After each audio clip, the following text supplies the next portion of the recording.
इस बार के बजट में वित्त मंत्री के सामने सबसे बड़ी चुनौती क्या है? क्या रोजगार को बढ़ावा देने पर फोकस होगा या वित्त मंत्री देश की विकास दर को ज्यादा गति देने के लिए कदम उठाएंगी? वित्त मंत्री क्या करने वाली है ये तो उनके बजट भाषण में पता चल जाएगा, लेकिन फिलहाल उनके सामने जो सबसे बड़ी चुनौती है वो महंगाई है। तो क्या महंगाई को घटाने के लिए कदम उठाए जाएंगे?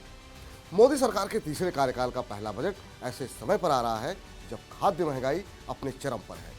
दाल, चावल, आटा, तेल और सब्जियों के दाम आसमान पर हैं। सोमवार को देश में टमाटर का औसत मॉडल भाव 80 रुपए रहा।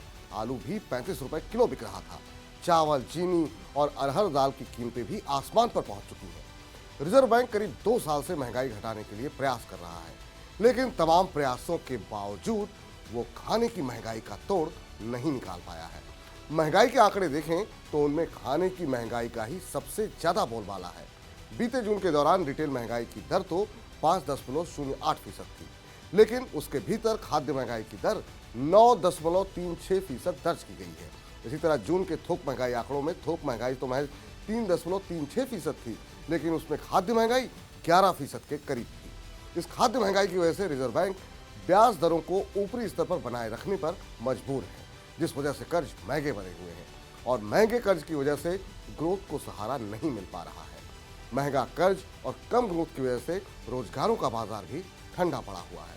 यानी महंगाई का इलाज हुआ तो ग्रोथ और रोजगार के मोर्चे पर भी सफलता मिल सकती है, लेकिन खाद्य महंगाई का इलाज इतना आसान नहीं लग रहा है। मौसम अभी तक फसलों के अनुकूल नहीं बन पाया है।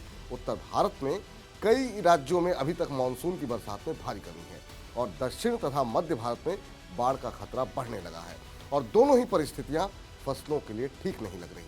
ऐसे में उत्पादन प्रभावित हुआ तो खाद्य महंगाई को बढ़ने से रोक पाना और मुश्किल होगा।